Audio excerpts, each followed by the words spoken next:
semuanya, saya Adela Putri Daira. Saya merupakan mahasiswi S1 Manajemen Universitas Negeri Jakarta. Di video ini, saya akan membahas tugas saya tentang perencanaan proteksi asuransi. Sebuah topik yang bukan cuma jadi tugas kuliah nih, tapi merupakan pengalaman nyata saya yang alami sendiri. Yuk langsung kita mulai. Di video ini, saya akan membagi pembahasan menjadi 10 bagian, mulai dari pendahuluan, landasan teori, profil resiko bisnis pribadi saya, risk register, risk heat map, analisis prioritas resiko, rencana proteksi asuransi, strategi implementasi bertahap, refleksi dan pembelajaran hingga kesimpulan. Jadi saya harap kalian bisa mengikuti dari awal sampai akhir. Saya ingin mulai dari sesuatu yang cukup personal. Pada September 2025, saya mengalami kecelakaan fatal akibat microslip saat berkendara. Akibatnya itu cukup serius. Saya harus menjalani splenotomi atau pengangkatan limpa, penjahitan hati karena lasersi, dan mengalami fraktur pada tangan kiri saya. Ini bukan hal kecil bagi saya. Saya sangat bersyukur masih bisa hidup sampai saat ini. Kejadian itulah yang akhirnya menjadi titik balik saya dan motivasi terbesar saya untuk mengkaji manajemen risiko secara serius. Bukan hanya sebagai teori, tapi sebagai kebutuhan hidup. Karena pada dasarnya manajemen risiko itu bukan hanya urusan perusahaan besar. Generasi muda seperti kita juga menghadapi resiko. Dari kesehatan, terus karir, hingga kondisi ekonomi. Apalagi literasi keuangan mahasiswa Indonesia itu masih tergolong rendah. Jadi tujuan dari presentasi ini adalah mengidentifikasi dan mengklasifikasi resiko, menilainya secara kualitatif, menyesuaikan lewat heat map, lalu menyusun rencana proteksi asuransi yang konkret. Sebelum masuk ke analisis, saya ingin jelaskan dulu landasan teori yang saya gunakan. Yang pertama itu ISO 3100/2018.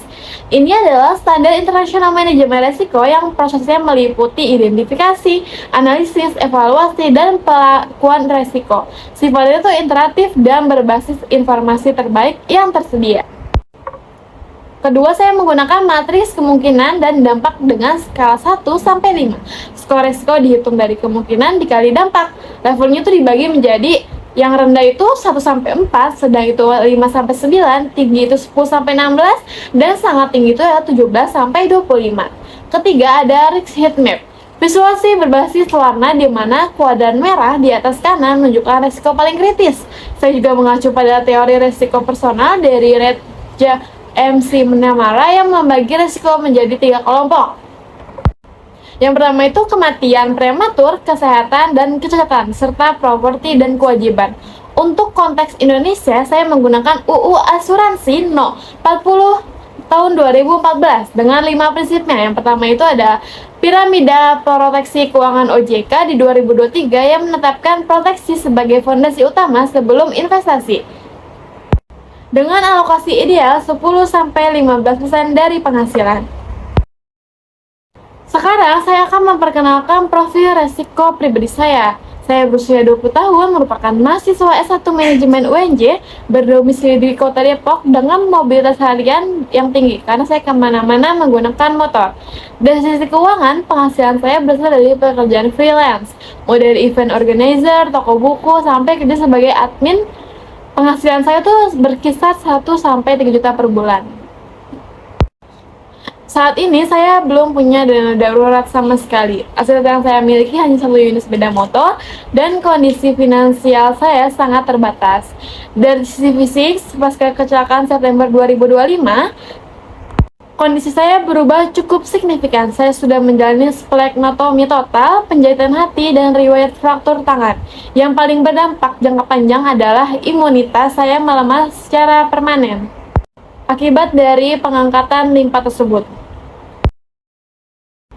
Berdasarkan profil tadi, saya mengidentifikasi 8 kategori resiko yang relevan dengan kondisi saya.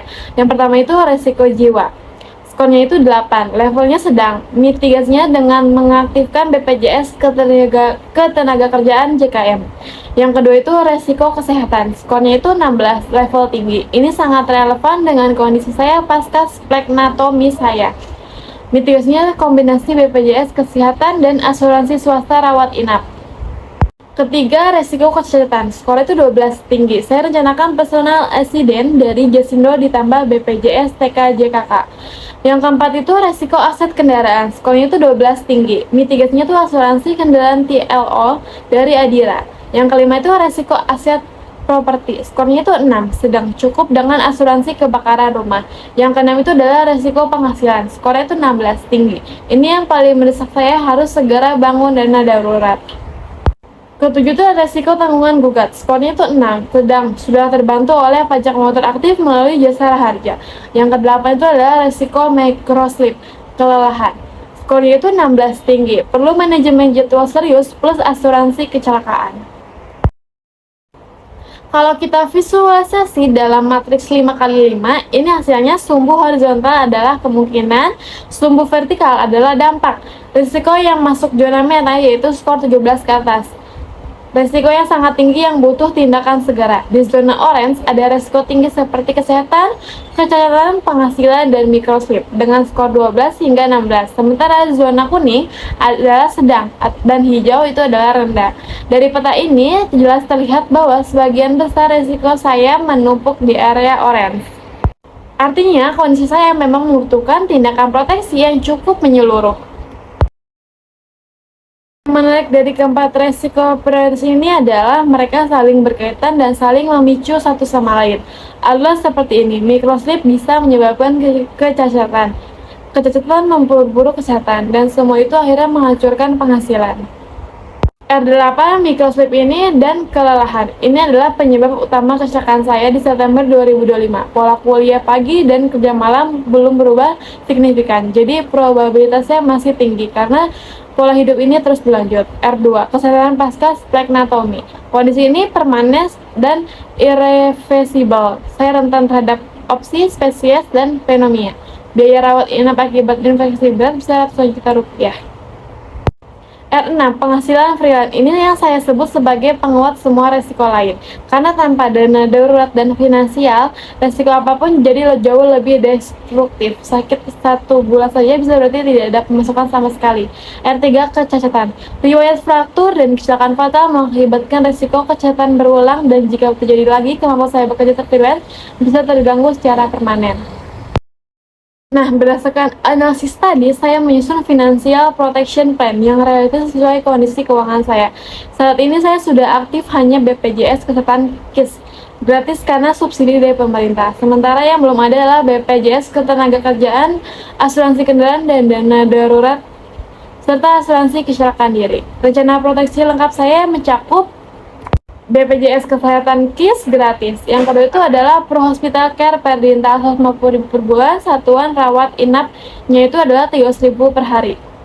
Personal accident Jasindo mencapai 120.000 per bulan. Uang pertanggungannya itu adalah 100 juta. BPJS TK JKM dan JKK 36.800 per bulan. Auto cicilan TLO Adira 200.000 per bulan untuk kendaraan. Dana darurat bertahap itu 200.000 per bulan. Total keseluruhannya adalah 506.800 per bulan atau sekitar 17-25% dari penghasilan saya.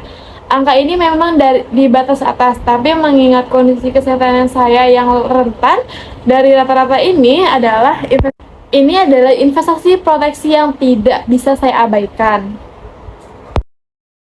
Karena kondisi keuangan saya terbatas, saya tidak langsung mengambil semua proteksi sekaligus. Maka saya bagi dalam 3 tahap selama 12 bulan.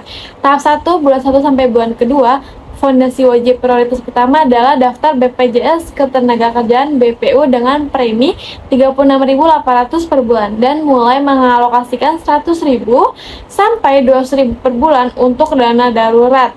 Target awalnya 1 bulan pengeluaran. Tahap 2, bulan 3 sampai 6, saya proteksi inti. Di tahap ini saya ditambahkan personal accident Jasindo 120.000 per bulan dan asuransi kendaraan TLO Adira 200.000 per bulan. Jadi motor saya pun terlindungi. Tahap 3, bulan 7 sampai 12, saya optimasi proteksi baru di tahap ini. Saya tambahkan Pro Hospital Care 150.000 per bulan. Sekaligus saya akan evaluasi ulang kebutuhan asuransi jiwa dan mulai mendiversifikasi sumber penghasilan freelance saya. Dari seluruh proses ini ada 4 hal besar yang saya pelajari. Yang pertama itu adalah resiko inti nyata. Kecelakaan September 2025 membuktikan bahwa resiko bisa terjadi kapan saja, bahkan di usia 20 tahun. Itu bukan sesuatu yang abstrak.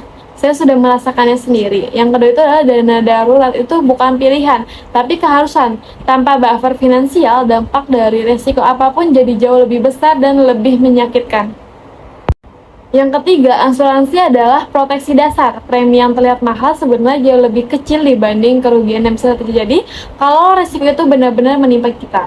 Yang keempat itu adalah teori dari praktik itu menyambung ISO 3100 matrik resiko, teori Raja MC Markena, semua itu jadi jauh lebih bermakna ketika saya terapkan langsung pada kondisi kehidupan nyata saya. Seperti yang saya lakukan sekarang, manajemen risiko yang efektif dimulai dari keberanian untuk mengenali kondisi, keterbatasan, dan kerentanan diri sendiri secara jujur.